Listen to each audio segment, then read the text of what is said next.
Hello everybody, time for the first video of the new year, and since a lot of you seem to like this series, I guess we'll keep doing it. So here we go, first installment of the What Else I Saw series, year 3, and we'll start with an old World War II movie. What else is new? 1956's Reach for the Sky, which stars Kenneth More as real-life hero Douglas Bader, a headstrong British pilot who refused to let the bad plane crash that left him a double amputee keep him from accomplishing great things in the war. It's a true story of an irrepressible, persevering spirit, and Moore gives a remarkable performance. Bader isn't always the most responsible character. He's pretty headstrong and a bit of a daredevil, but even if you find some of his behavior reckless, you've got to admit it's his daring and obstinacy that makes him who he is, and probably helped save his life when he was shot down and captured by the Germans. I'd wanted to see this movie for a few years, so I was happy when I found it on YouTube, and even more so when it turned out to be pretty good. Our second movie is Ready Player One from 2018, a sort of futuristic dystopian young adult movie in which everyone is obsessed with virtual reality and trying to win an elaborate game based heavily on 80s pop culture.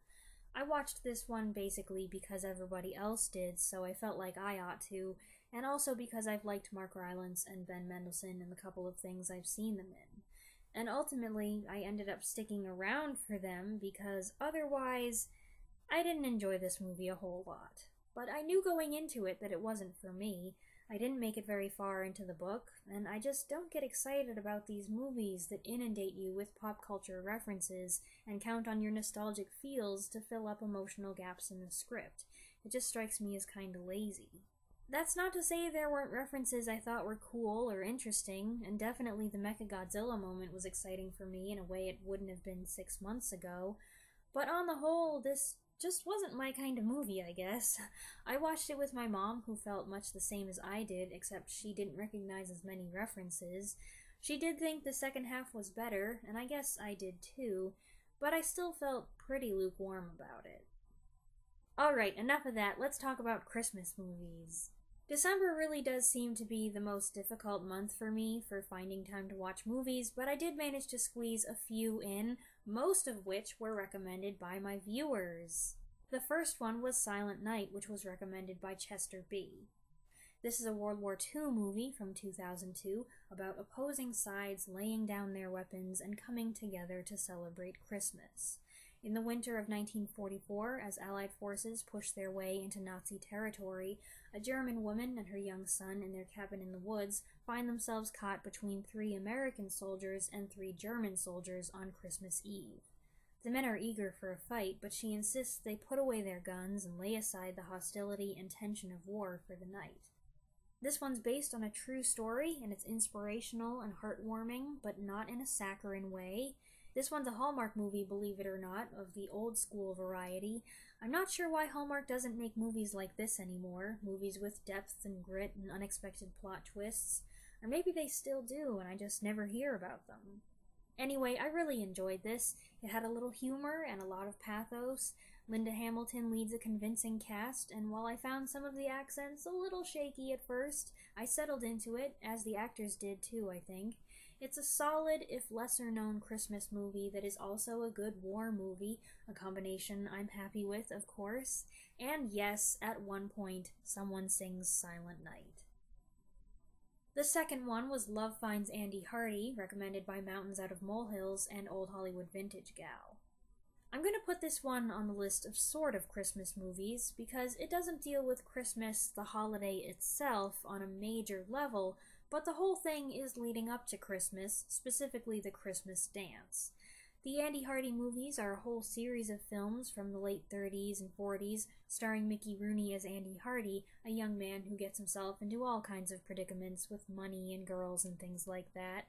In this one, he accidentally ends up juggling 3 different girlfriends at the same time, played by Anne Rutherford, Lana Turner, and Rooney's frequent co-star, Judy Garland. Garland sings a few numbers, of course, and her signature powerful voice comes across as a big contrast to her very young, often forlorn character, the girl next door who worships a clueless Andy. Andy Hardy himself is pretty goofy, and he gets away with a lot of things that probably wouldn't fly nowadays. I really like his father, though, Judge Hardy, played by Lewis Stone. The judge may occasionally be befuddled by his children and their modern ways, but at the end of the day, he's always there to listen to their troubles and give them kind but firm words of wisdom. The third one was a short film from 1945, Star in the Night, recommended by Kelly Kennedy. This one's like a modern-day 1940s, nativity story with a Western twist, a story about people from different walks of life with different temperaments coming to each other's aid in an emergency. J. Carrol Naish stars as the jaded, cranky innkeeper, and his sad eyes tugged at my heartstrings like nobody's business. I actually felt like I was about to cry for a lot of it, and it was only about 20 minutes long, so it must be something about the season. Let's face it, most Christmas movies make me want to cry at some point. Not this next one, though. A few days after Christmas, we watched The Lemon Drop Kid from 1951. I'd seen this once a few years ago, but didn't remember much about it, except that this is the movie that features the song Silver Bells, and that at one point there are a lot of guys in Santa suits. This is a Bob Hope comedy, Bob Hope without Bing Crosby this time, and he stars as a rascally swindler who gets in trouble with a gangster he cheated at the racetrack. He comes up with a scheme to raise a lot of money for a fake charity in order to pay the gangster back before Christmas. Or else.